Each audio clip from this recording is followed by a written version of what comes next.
Hey there and welcome to another Photoshop tutorial from IceflowStudios. And in this tutorial I'm going to be fielding a request I've had from a few people on how to create water droplets. Now I found a method online that's quite simple and quite effective, and I'm going to be showing you how to do that right now. The first thing we need to do, we need to create our water droplet shape.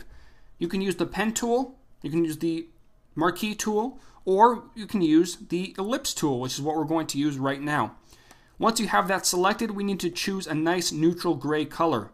I'm going to be using a 50% gray for this example. Click OK and draw out your shape. Now, to keep things simple in this tutorial, I'm going to be sticking with a nice circular shape. You can obviously use the direct selection tool right here to adjust some of the nodes, or you can use the pen tool to get the exact shape you want.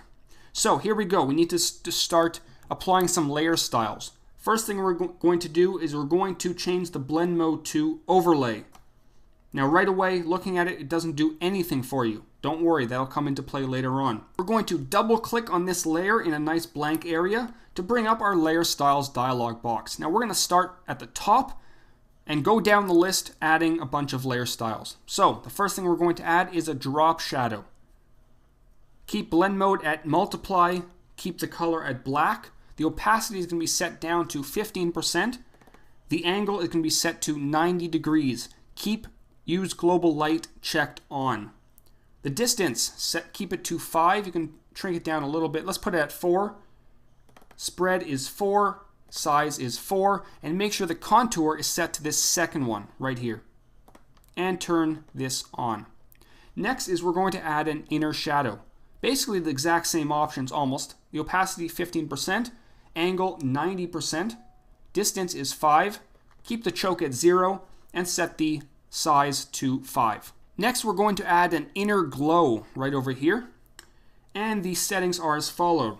The blend mode, multiply all the way up here, set the color to black, the opacity is going to be set to 20%, and the size is going to be set to 4.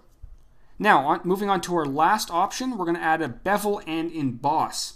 We're going to keep the style at inner bevel. We're going to keep the depth at 100%. The size is going to be set to 15 pixels. Keep the angle at 90 degrees, but the altitude is going to be set to 70. Just like that. The highlight mode, put it at normal. Keep the color at white. Increase the opacity to 100%. The shadow mode is going to be set to overlay. The color is going to be white. And we're going to set it to 90%. And then click on OK. So we have a basic water droplet right over here. It looks pretty nice. Now depending on the size of your water droplet, the settings will vary. And obviously on your personal preference, you can change the settings to your liking. But there's one thing that's a little bit off. When you have a water droplet, the light gets distorted. So whatever's behind it, as you can see, this tip of the A will be distorted. So here's how we can do that. We're going to select in our layers palette the background layer.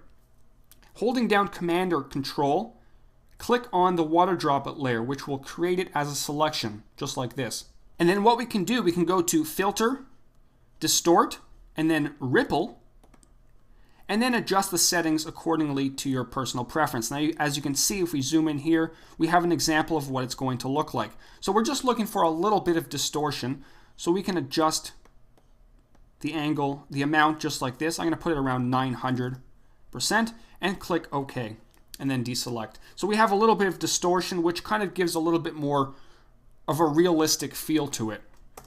And obviously you can add as many water droplets as you want, change the shape of them, do whatever you please. So that was a very quick tutorial on how to create simple yet effective water droplets for your products in Photoshop. If you're looking for more Photoshop tutorials, head over to tutcast.com. And until next time, this is Howard from IceflowStudios. Take care.